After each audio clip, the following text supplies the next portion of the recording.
Hello friends, welcome back to Alfo creation. आप सबको रमज़ान का तीसरा रोज़ा मुबारक हो।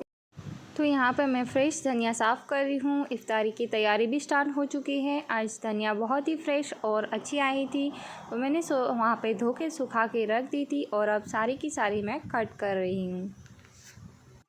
और इसके बाद मैं चिकन बंस बनाने की तैयारी शुरू कर दूँगी। तो चिकन बंस बनाने के लिए सबसे पहले हम पैन में ऑयल डाल देंगे। ऑयल जैसे ही गर्म होता है तो यहाँ पे मैं 4 टेबलस्पून लहसुन और मिर्ची क्रश किए हुए डाल दूँगी और उसे हम अच्छे से सौते कर लेंगे। इसके बाद यहाँ पे मैं हरी बारीक कटी हुई प्याज डाल दूँगी और इसे भी अच्छे से पका लेंगे। जब तक प्याज सॉफ्ट हो जाए तब तक पकानी है। और इसके बाद इसमें स्वाद अनुसार नमक ऐड कर देंगे और उसके बाद 1 टीस्पून जितनी हल्दी और 2 नींबू का रस ये डाल के अच्छे से मिक्स कर लेंगे। और इसके बाद हमें यहाँ पे चिकन डालना है। चिकन बॉईल किया हुआ हो और मैंने उसे चॉपर में हल्का सा चॉप कर लिया था।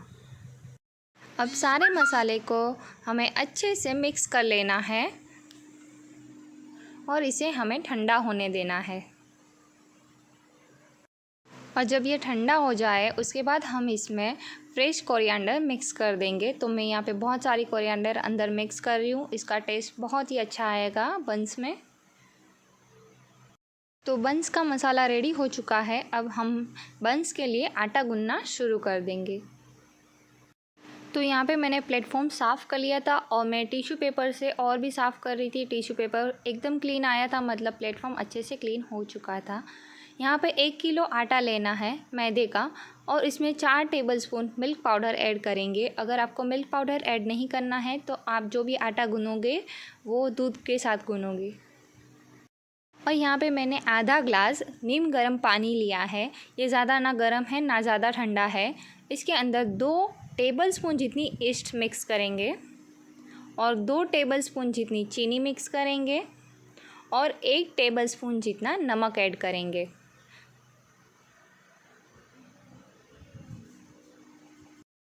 और इस मिक्सर को अच्छे से मिक्स कर लेंगे। यहाँ पे जो मैंने ईस्ट यूज़ की है वो एक्टिव ईस्ट है, तो मुझे इसे ज़्यादा भिगो के रखने की ज़रूरत नहीं है। और अब यहाँ पे मैं आटा छान रही हूँ। बेकिंग में बहुत ज़रूरी है कि जो भी आटा यूज़ करे वो छान के ले ताकि एरिएशन अच्छे से हो। और इसके बाद हमने जो ईस्ट का मिक्सचर बनाया है वो सारा का सारा मिक्सचर मैं इस बाउल में डाल दूँगी। और मैंने यहाँ पे और 1 गिलास भर के नीम गर्म पानी ले लिया है। टोटल मैंने 2 गिलास फुल भर के नीम गर्म पानी से आटा गूँधा है।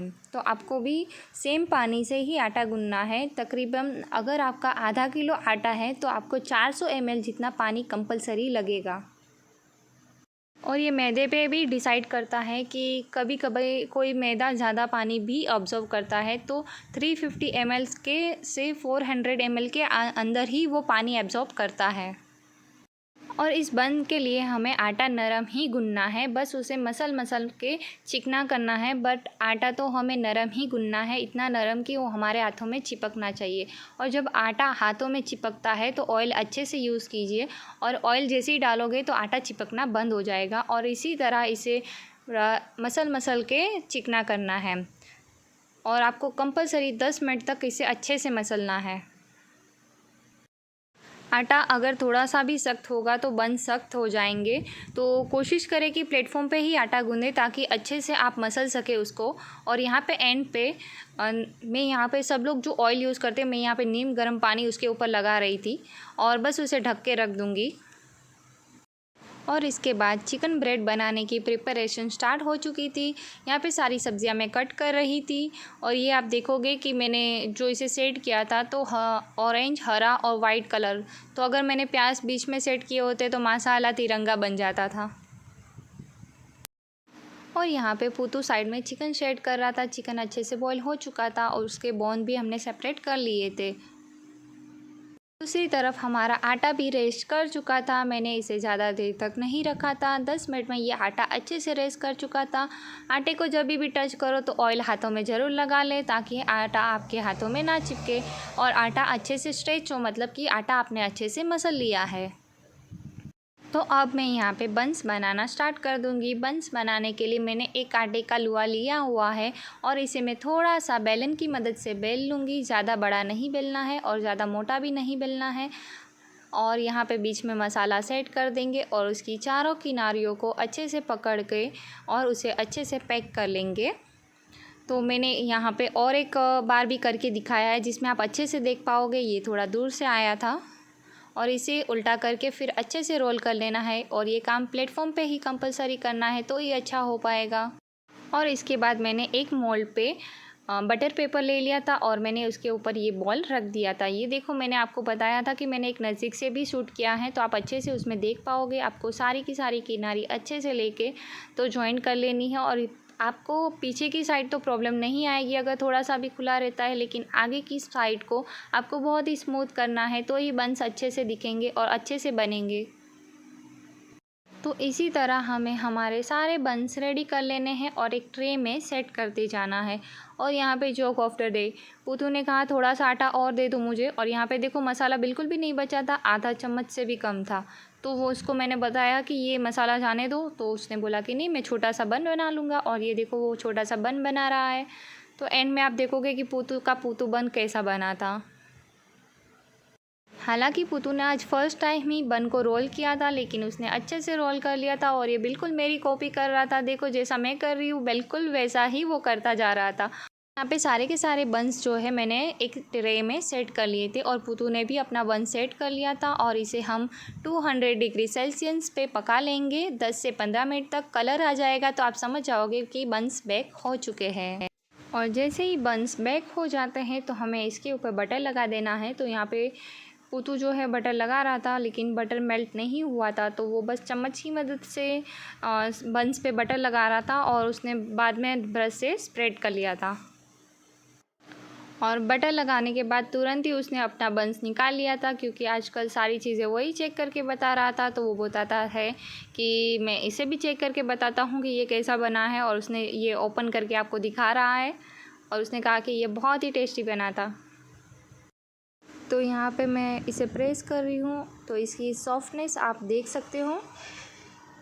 और इसके बाद चिकन ब्रेड की प्रिपरेशन स्टार्ट कर देंगे। पैन में मैंने ऑयल डाल दिया है। ऑयल गर्म होते ही प्याज डाल देंगे और प्याज को हल्की सी भून लेंगे। प्याज सबसे पहले भूननी है और फिर बाकी की सब्जियां तो साथ में डाल देंगे। जैसे मैंने यहाँ पे शिमला मिर्च और गाजर डाल दी है और इसे भी अच्छे से भून लेंगे। सब्जियां अच्छे से भून जाए उसके बाद उसमें स्वाद अनुसार नमक ऐड कर देंगे। और नमक ऐड करने के बाद हम यहाँ पे 1 टीस्पून जितना चिकन पाउडर ऐड कर देंगे और 3 टीस्पून जितना हम यहाँ पे रेड चिली क्रश डाल देंगे और 1 टेबलस्पून जितना टोमेटो केचप डाल देंगे और इसे अच्छे से मिक्स कर लेंगे। मिक्स करने के बाद 1 टीस्पून जितना हमें यहाँ पे गुड़ का पाउडर डालना है और उसके बाद हमें यहाँ पे एक लेमन स्क्वीज़ करना है और यहाँ पे मैंने गार्लिक का पाउडर भी डाल दिया था और इसे अच्छे से मिक्स कर लेंगे। थोड़ा सा मसाला मैं निकाल दूँगी क्योंकि मुझे वेज मसाला भी बनाना था। और यहाँ पे मैंने बॉईल किया हुआ चिकन ऐड कर दिया था और फ्रेश धनिया ऐड कर दी थी और मैंने लास्ट में 2 चम्मच फिर से मैंने रेड चिली क्रश डाली थी, क्योंकि पुतू ने बताया कि मसाला थोड़ा सा फीका था। तो अब बारी है हमारी ब्रेड को रोल करने की। तो यहाँ पे मैंने एक बड़ा सा पेड़ा ले लिया है आटे का और इसे हमें लंबा लंबा बेल लेना है। आप नोट करोगे कि मैंने पूरा जो भी बनाया है उसमें कहीं पे भी सूखा आटा इस्तेमाल नहीं किया है। आपको सूखा आटा इस्तेमाल नहीं करना है। आटा सख्त जरा भी नहीं होना चाहिए। आटे को मैनेज करने के लिए आप ऑयल यूज़ कर सकते हो। और यहाँ पे सेंटर पे देखो आपको मसाला फैला लेना है और इसके बाद जो साइड है उनसे हम कट कर लेंगे। तो क्रॉस में आपको कट करनी है। और उसके बाद एक के ऊपर एक रखते जाएंगे, क्रिस क्रॉस करके हम पूरी सी जो भी स्ट्रिप है वो सारी की सारी सेट कर लेंगे। तो यहाँ पे मैंने एक बात नोट की थी, मैंने काफ़ी टाइम बाद ये बनाई थी, तो मैंने यहाँ पे नोट किया कि जो मैंने स्ट्रिप थी थोड़ी थोड़ी पतली पतली काटी थी, इसकी वजह से बीच में जो है जगह रह रही थी। तो मैंने जो सेकेंड बनाया था उसकी स्ट्रिप मैंने थोड़ी बड़ी बड़ी काटी थी, तो उसमें बिल्कुल भी जगह नहीं रह रही थी और उसका शेप बहुत ही अच्छा आया था। और इसके ऊपर आप चाहो तो तिल भी छिड़क सकते हो, मैंने नहीं छिड़के थे।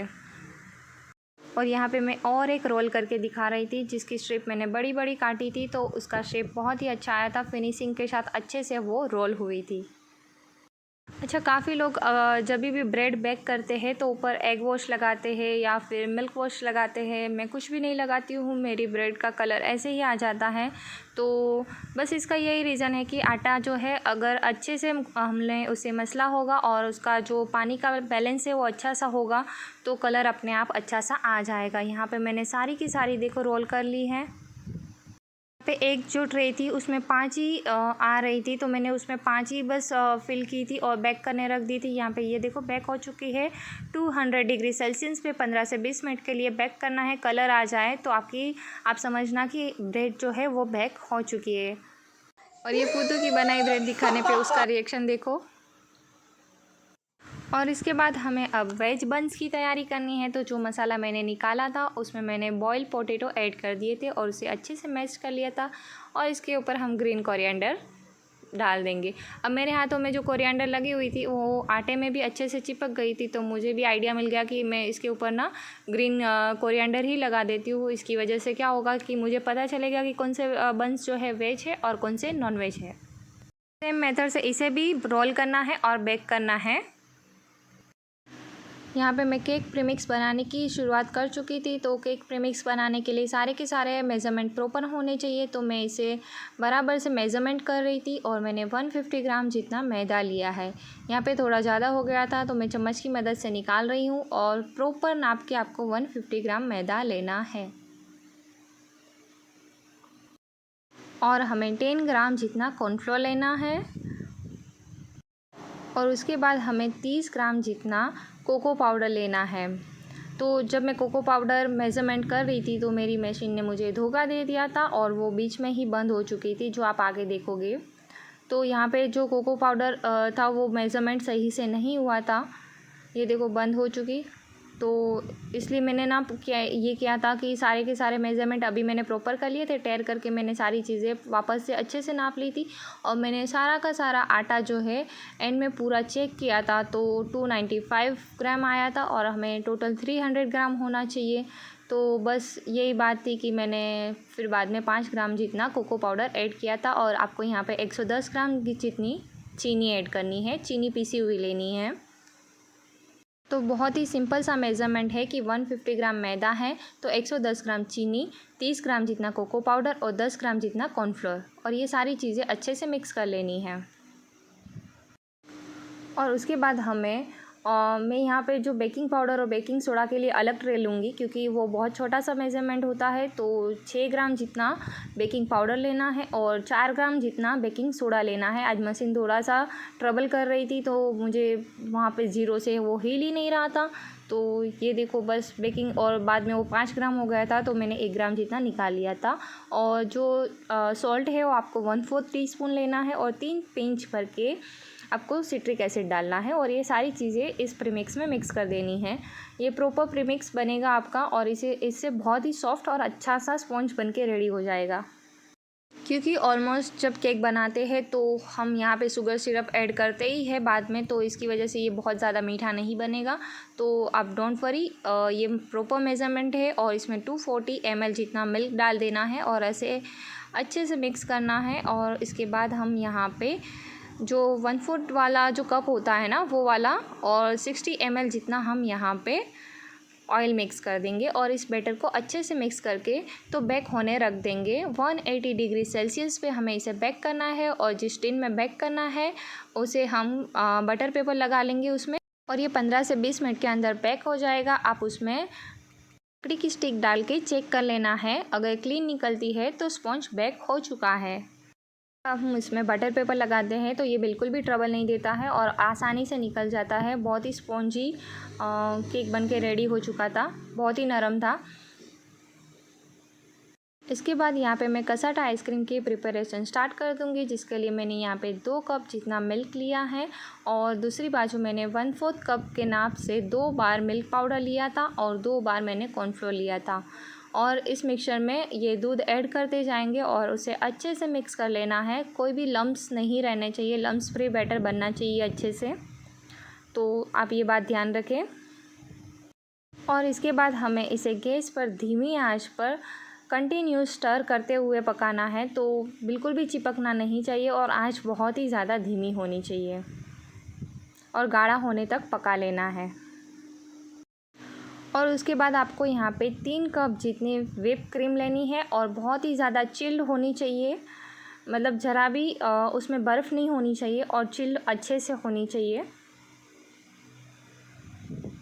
उसके बाद इस क्रीम को हमें अच्छे से व्हिप कर लेना है और उतना ही व्हिप करना है जितना कि ये डबल हो जाए। हमें जो केक में हार्ड वाली पिक आती है ना, उतना बीट नहीं करना है, क्योंकि फिर वो बहुत ज़्यादा कड़क आइसक्रीम बन जाएगी और हमें सॉफ्ट आइसक्रीम चाहिए। तो देखो, बस उसे डबल होने तक ही हम बीट करेंगे। इसके बाद हमें यहाँ पे एक पूरा टीन जो है कंडेंस मिल्क डाल देना है और ये 400 ml का टीन है। और अगर इसमें कंडेंस मिल्क अच्छे से मिक्स हो जाता है, उसके बाद जो हमने बैटर बनाया था वो हम इसमें मिक्स कर देंगे। तो ये देखो पूरा कड़क हो चुका था, मतलब कड़क मतलब ज़्यादा गाढ़ा हो चुका था, कड़क नहीं हुआ था, सॉरी। तो देखो ये गाढ़ा हो चुका था, उसकी वजह से बॉल बहुत ज़्यादा फुल हो चुका था। तो मैंने यहाँ पे थोड़ा सा जो बैटर था वो दूसरे बाउल में निकाल लिया था, क्योंकि अगर मैं इसे बीट करती तो और भी ज़्यादा ये बाहर आ सकता था। तो इसे ज़्यादा बीट नहीं करना है। 1 मिनट बीट करने के बाद हमारा जो दूसरा बैटर है उसे भी हम अच्छे से बीट कर लेंगे। तो उसे भी मैंने और एक बाउल में ट्रांसफ़र कर लिया है और उसे भी मैं अच्छे से बीट कर लूँगी। तो मेरे पास यहाँ पे टोटल 2 बाउल भर के ये जो व्हिप क्रीम का बैटर था वो था। तो एक में मैंने रोज़ सिरप जो होता है वो ऐड कर दिया था और ज़्यादा ऐड नहीं करना है, बस उसका कलर चेंज हो जाए उतना ही ऐड करना है, क्योंकि ऑलरेडी हमारी आइसक्रीम मीठी भी है और उसमें सारी चीज़ें हैं, तो हमें कुछ और ज़रूरत नहीं है, बस अच्छी सी स्मेल आए और कलर चेंज हो जाए। तो यहाँ पे जो केक का स्पॉन्ज है वो मैं एक टीन में सेट कर रही थी और मैंने नीचे बटर पेपर भी लगाया था और इसके ऊपर हम आइसक्रीम सेट कर देंगे। तो ये देखो, मैं इसके ऊपर ये आइसक्रीम डाल रही हूँ और मैंने यहाँ पे आइसक्रीम के बाद जो है स्ट्रॉबेरी जेल का यूज़ किया था। मैंने इसके ऊपर स्ट्रॉबेरी जेल डाला था। आप चाहो तो क्रश भी डाल सकते हो और आप चाहो तो इसके अंदर स्ट्रॉबेरी के जो छोटे छोटे टुकड़े होते हैं वो भी डाल सकते हो, जो भी आपको अच्छा लगे वो डाल सकते हो। और यहाँ पे मैं सेकंड लेयरिंग कर रही थी वाइट आइसक्रीम की और इसके ऊपर मैं जो कैरेमल सॉस होता है वो डाल रही हूँ यहाँ पे।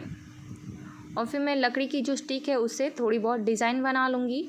लेकिन जब मैंने इसको फ्रीज़र में सेट करने रखा था तो मैंने इसके ऊपर प्लास्टिक की जो क्लिंग फिल्म होती है वो रैप की थी, तो इसकी वजह से वो सारी की सारी जो डिज़ाइन थी वो प्लास्टिक की रैप में ही चिपक गई थी, तो कोई बेनिफिट नहीं हुआ था।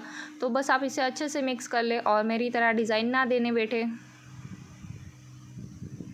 तो जो मेज़रमेंट मैंने आपके साथ शेयर किया है उस मेज़रमेंट में मेरे यहाँ पे 2 टिन रेडी हुए थे और मैं बस यहाँ पे डिज़ाइन दे रही थी।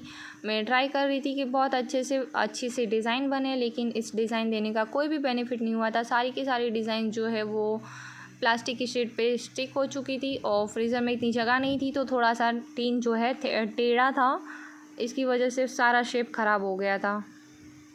लेकिन ये रेसिपी 100% फुल प्रूफ रेसिपी है, तो इसे ज़रूर ट्राई करना। इसका टेस्ट बहुत ही बढ़िया आता है। ये देखो बीच में से ना थोड़ी सी अंदर चली गई थी और ये सारे के सारे टेक अवे मैंने फिल कर लिए थे। और यहाँ पे पुतू ने सारे के सारे जो आइसक्रीम थे उसके भी पीस करके टेक अवे में फिल करके रख दिया था। तो ऐसी रही आज की हमारी इफ्तारी।